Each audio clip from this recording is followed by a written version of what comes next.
अमर astrology में आपका स्वागत है दोस्तों। मैं हूं अमर सिंह चौहान। आज हम चर्चा कर रहे हैं मंगल ग्रह पर। मंगल ग्रह जो बाहुबली का सूचक है, बल का सूचक है, वीरता का सूचक है, शौर्य का सूचक है, तेज और ये जो चीज़ें होती है जिसमें बल का उपयोग हो, हिम्मत का उपयोग हो, उसको मंगल कहते हैं। मंगल कुंडली में 12 भाव में कहीं भी हो सकता है। आज हम चर्चा करेंगे सिर्फ मंगल की कुंडली की जो 12 भाव होते हैं उनमें एक एक भाव से हम चर्चा करेंगे कौन से भाव में यदि आपकी कुंडली में मंगल है तो वो आपको क्या प्रभाव देगा, वो आपके लिए लाभदायक है या नहीं है। ये आज चर्चा का विषय है दोस्तों। अब इसके साथ में अगर कोई दूसरा ग्रह जुड़ जाता है तो उसके रिजल्ट कुछ अलग होंगे, उसकी हम चर्चा नहीं कर रहे हैं। आज हम यही चर्चा कर रहे हैं कि मंगल ग्रह आपकी कुंडली में पहले, दूसरे, तीसरे, चौथे, पाँचवें, छठे, सातवें, आठवें, नौवें, 10वें, 11वें, 12वें इन भावों में से कहीं भी बैठा है तो हम पहले भाव से 12वें भाव तक चर्चा करेंगे आज। जैसे कि मैंने बताया, मंगल बल, बाहुबल, शक्ति, हिम्मत, सेनापति, शौर्य और साहस और दुस्साहस का सूचक है। मंगल अगर पहले भाव में है तो व्यक्ति साहसी तो होगा ही, लेकिन अगर वो दुस्साहसी होगा यानी थोड़ा ज़्यादा, तो अतिशयोक्ति नहीं होगी। पहले भाव में मंगल होता है तो व्यक्ति क्रोधी, गुस्से वाला और उसके व्यक्तित्व में हर वक्त त्योरियाँ चढ़ी हुई रहती है और मूर्खतापूर्ण वीरता भी वो कभी कभी कर सकता है। हालांकि साहस भरमार होगा उसमें, लेकिन सांस का नियंत्रण और इस्तेमाल करना कई बार वो ढंग से नहीं कर पाता है।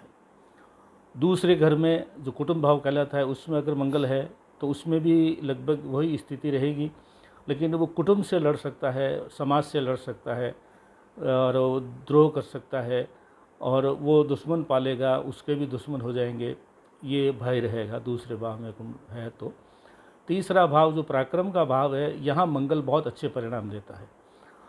मंगल का पर्यायवाची शब्द ही पराक्रम है और ये पराक्रम का ही भाव है।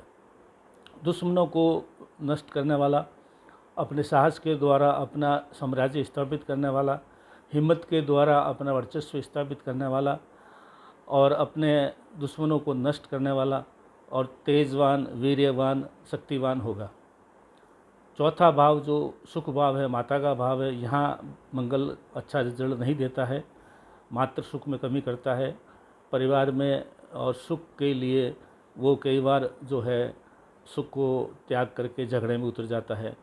सुख होते हुए भी कई बार सुख प्राप्त नहीं कर सकता है। पांचवा भाव जो शिक्षा और प्रेम का भाव है, यहाँ भी मंगल ज़्यादा अच्छा परिणाम नहीं देता है। यहाँ पे वो जो है वो प्रेम के लिए दुस्साहस कर सकता है, एक तरफा प्रेम कर सकता है।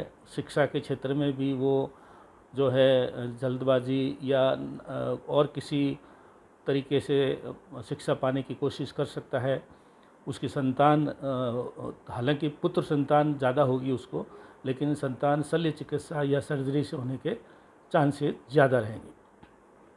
छठे भाव में अगर मंगल है, यहाँ पे मंगल बहुत अच्छा परिणाम देता है। छठा भाव जो है, जैसे कि हम मानते हैं, रोग, रिपु और रण का भाव है, तो यहाँ पे रोग नहीं होंगे। ज़्यादातर आदमी ये आरोग्य, निरोग और दीर्घायु होगा।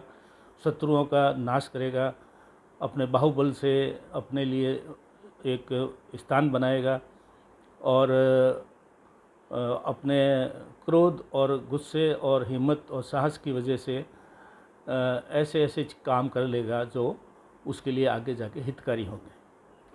सातवां भाव जो है वो विवाह का घर है, पार्टनरशिप का घर है और छोटी यात्रा का घर है। तो यहाँ पे भी मंगल जो है विवाह को कमी करता है, विवाह सुख की कमी करता है। गुस्से और क्रोध की वजह से जीवन साथी के साथ में झगड़े कर सकता है और यहाँ पे मंगल और अन्य अगर ग्रह जुड़ते हैं तो उससे और ऊपर भी अन्य प्रभाव कम या ज़्यादा हो सकते हैं। मोटे तौर पे सातवें घर में मंगल शुभ नहीं होता है। आठवें घर में हालांकि वो मंगल शुभ ग्रह है, आठवां घर जो है आयुकार इसका घर है, लेकिन यहाँ पे भी मंगल ज़्यादा अच्छे परिणाम नहीं देता है, लेकिन ज़्यादा बुरे भी परिणाम नहीं देता है। अल्पायु होता है, झगड़ालू होता है और आयु के दुस्साहस करने के कारण भी अपने खुद का नुकसान करने के चांस रहते हैं। नवा भाव जो भाग्य भाव है, यहाँ पे भी मंगल जो है ज़्यादा अच्छे परिणाम नहीं देता है। यहाँ पे अपने जो भाग्य को, खुद को भी कई बार अच्छे चलते हुए को वो खुद ही खुद के कर्मों से, गुस्से से, क्रोध से अपने भाग्य को नुकसान कर देता है और अपने जो है खुद की क्षति करने के चांस रखता है।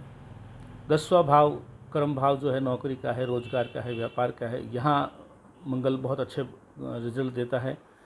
इस भाव में अगर मंगल है तो व्यक्ति इंजीनियरिंग साइड में, आर्मी, पुलिस, वर्दी वाली जो नौकरी होती है उसके अंदर वो रोज़गार प्राप्त कर सकता है। अपने साहस से राजनीति में भी या ऐसे जो है शल्य चिकित्सा, सर्जरी वगैरह इस क्षेत्र में भी सफल हो सकता है।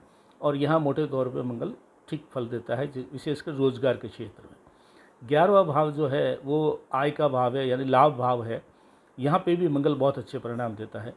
यहाँ पे वो चाहे अच्छे तरीके से या बुरे तरीके से कैसे भी वो धन अवश्य कमा लेगा और अपने ऐश और आनंद के जीवन जिएगा। सुख के लिए वो किसी अतिरेक तक जा सकता है और भौतिक सुख और सुविधाओं के लिए भी वो जो है दुस्साहसी हो सकता है और समाज के नियंत्रणों को भी छोड़ करके उनके बाहर जा कर के भी अपने लिए सुख प्राप्त कर सकता है।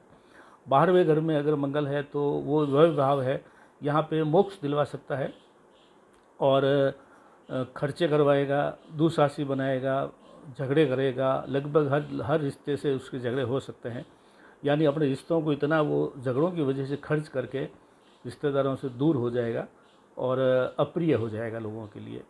तो ये एक घर से 12वें घर तक मंगल का दुष्प्रभाव मैंने बताया। अब मैं इसका एक और दुष्प्रभाव जो लागू होता है वो मांगलिक रूप से भी होता है दोस्तों।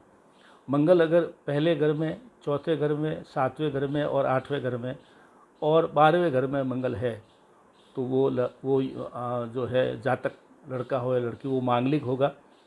पहले, चौथे, 7वें, 8वें और 12वें घर में अगर मंगल है तो वो मांगलिक होगा।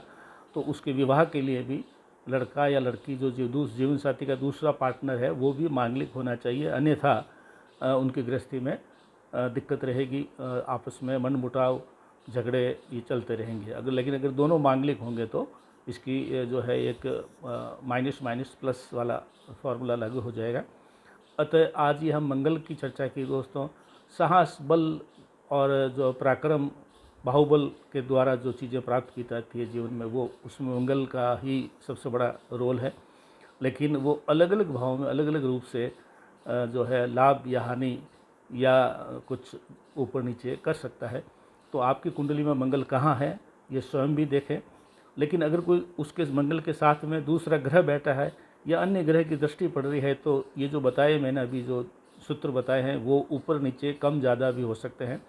तो पूरी कुंडली का विश्लेषण करने के लिए आप हमारे से किसी विद्वान ज्योतिष से संपर्क करें, जिससे आपके मंगल के द्वारा आपकी कुंडली में क्या लाभ, नुकसान हो रहा है, अगर नुकसान हो रहा है तो उसके उपाय क्या है, ये भी किए जा सकते हैं। हमारा अमर एस्ट्रोलॉजी को आपने लाइक करो, सब्सक्राइब करो। यदि आपने नहीं किया है तो स्वयं के लिए, मित्रों के लिए भी इसको प्रेरित करो, जिससे हम और भी अच्छे वीडियो बना करके आपको पेश कर सकें और हमारा हौसला अफजाई हो। धन्यवाद।